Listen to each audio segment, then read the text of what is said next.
है तकरीबन 20 लाख रुपए आपके हर एक के सरकार के पास है। कौन परिणाम से कोई डरता है? परिणाम से डरते हो? सिर्फ पैसे की बात नहीं है, आज हमारे पास सम्मान और स्वाभिमान नहीं रहा। भाइयों और बहनों, ये आपकी लड़ाई, आप इतने दूर दराज से चल के आए हैं। कोई 2000 किलोमीटर, कोई 2500 किलोमीटर, आसाम से, त्रिपुरा से लोग आए हैं, तमिलनाडु से लोग आए जहां बाढ़ आई हुई है। मैं आपको इसलिए धन्यवाद सबसे पहले कहना चाहता हूं कि 132 ट्रेनें सरकार ने कैंसिल की है। ये सरकार का डर था, आपके प्रति उनकी श्रद्धा थी, डर के मारे उन्होंने ट्रेनें बंद कर दी है। 132 ट्रेनें इसलिए बंद की, उन्होंने कहा दिल्ली में कोहरा है। आपने कोहरा देखा दिल्ली में? तो ये ट्रेनें क्यों बंद कर दी गई? क्योंकि EPS 95 के वृद्ध समाज से, ज्येष्ठ समाज से सरकार भी डरती है। सरकार डरती है हमसे और इसीलिए ट्रेनें रद्द कर दी। नहीं तो आज ये ग्राउंड कम पड़ता, इतने लोग रिजर्वेशन कैंसिल करना पड़ा। फिर भी जो लोग हमारे आए, हमारे नांदेड़ के भाई तो ट्रक में भर के आए। ऐसे लोगों को मैं सलाम करता हूं, आप सबको, जिन्होंने ये जज्बा दिखाया है। और दूसरी बात, जो लोग दिल्ली प्रदेश के नजदीक के हैं और यहां नहीं आए हैं, उनको भी मैं कहता हूं कि भाइयों, आपकी लड़ाई कोई और लड़ रहा है, दूर से आके लड़ रहा है। कर्नाटक से आ रहा है, तमिलनाडु से आ रहा है, आंध्र से आ रहा है, बंगाल से आ रहा है, और इतने दूर से आने के बाद आपके लिए लोग लड़ाई लड़ रहे हैं। आज हमारे पास पैसा नहीं है, सिर्फ पैसे की बात नहीं है, आज हमारे पास सम्मान और स्वाभिमान नहीं रहा। क्योंकि घर में जिस आदमी की पहले इज्जत होती थी, 50,000 रुपए लेके आने वाले की, उसको पहले खाना मिलता था, घी मिलता था। अभी हमारा नंबर आखिरी में लगता है, हमारा उपयोग हो गया है, हमें यूज किया गया है, इस्तेमाल किया गया है, घर वालों के द्वारा, समाज वालों के द्वारा, फैक्ट्री वालों के द्वारा और अभी सरकार के द्वारा। और इस अन्याय के खिलाफ आज ये ज्येष्ठ समाज, भारत का ज्येष्ठ समाज खड़ा हुआ है और आप उस समाज के प्रतिनिधि हैं।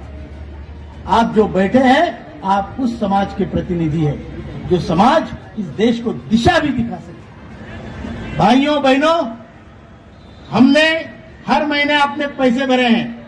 आप किसी भी बैंक में जाइए और 550 रुपए हर प्रति महीना 30 साल का आप कम्युनिटी इंटरेस्ट के साथ, जो नॉर्मल पोस्ट ऑफिस या बैंक का हिसाब होता है, उसमें देखिए आपके पैसों का मूल्यांकन तकरीबन 20 लाख रुपए आपके हर एक के सरकार के पास है।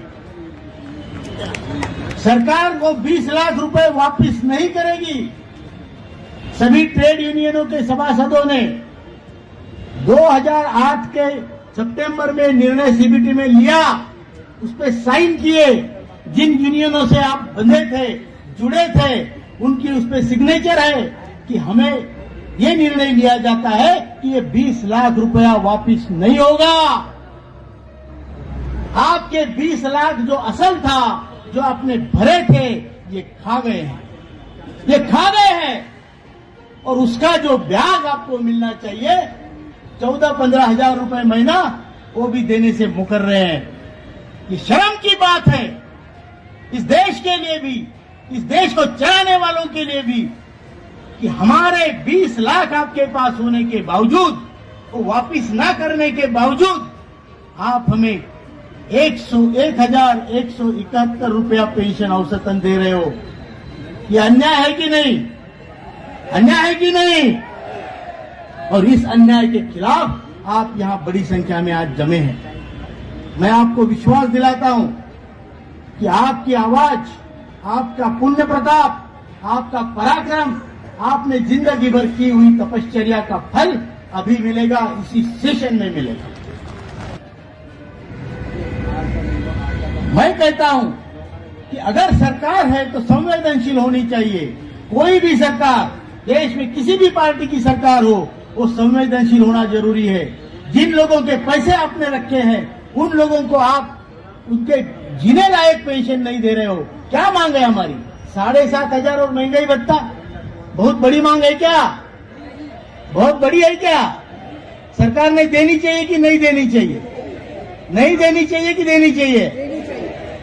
और उसके लिए आज अभी सभा के बाद हम रैली निकालेंगे, संसद पर कूच करेंगे। परिणाम कौन? परिणाम से कोई डरता है? परिणाम से डरते हो?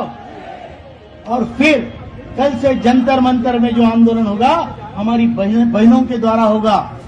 पुरुष भी हम वहां पे रहेंगे और मैं स्वयं, हमारे महासचिव आदरणीय वीरेंद्र सिंह जी, हमारे मुख्य सलाहकार पीएन पाटिल जी, हम वहां पर आमरण अनशन पर बैठ रहे हैं।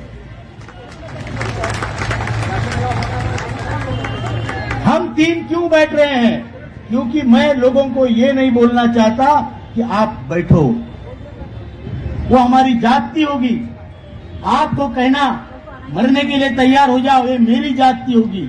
ये जिम्मेदारी हम लेते हैं। आपकी जिम्मेदारी एनएसी पर है और इसीलिए एनएसी का शीर्ष नेतृत्व आमरण अनशन पे बैठेगा। मैं बैठने वाला हूं, हम देखा तेरा नाम लो। और जिनको फिर कल देखेंगे, जिनको लिखना है नाम लिखा दीजिए, बैठिए, जो होता होगा देखा जाएगा। ये सरकार, हमें प्रधानमंत्री जी ने 2 बार आश्वासन दिए, नजदीक लेके दिए, कंधे पे हाथ रख के बोला है कि मैं आपका काम करूंगा। 2 बार, जो पिछला आखिरी आश्वासन है उसके बाद 2.25 साल हो गए। हमारे लोग रोजाना 200 लोग मरते हैं पूरे देश में। हम चाहते हैं जल्दी से जल्दी निर्णय हो।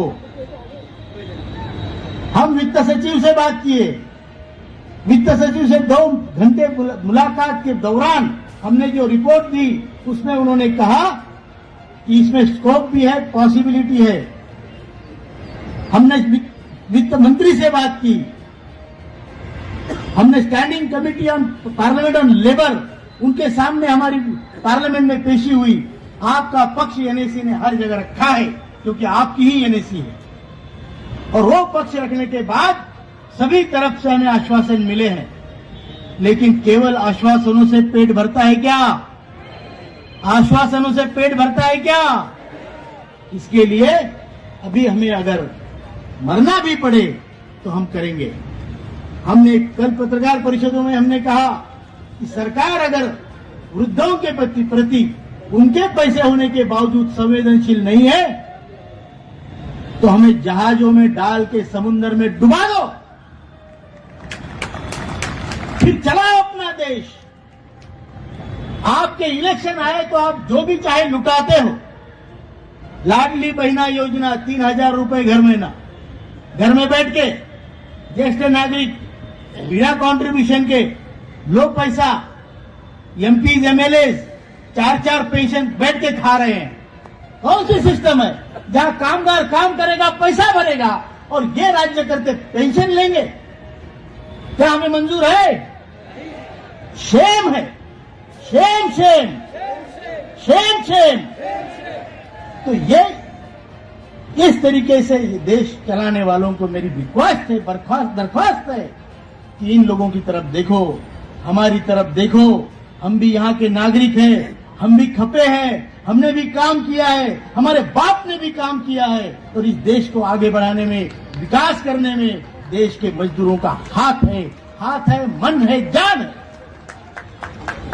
और इनकी तरफ अगर आप नहीं देखोगे तो फिर मैं गारंटी देता हूं कि हम उनकी तरफ अगले इलेक्शन में देखेंगे।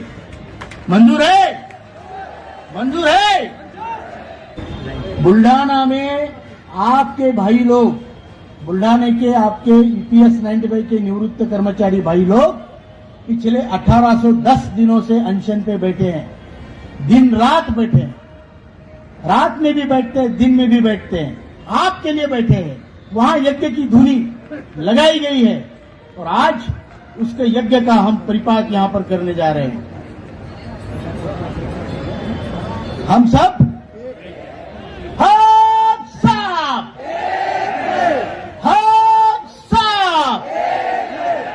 आवाज संसद तक जानी चाहिए। ज्येष्ठ भारत श्रेष्ठ भारत, ज्येष्ठ भारत श्रेष्ठ भारत, ज्येष्ठ भारत श्रेष्ठ भारत, ज्येष्ठ धन्यवाद।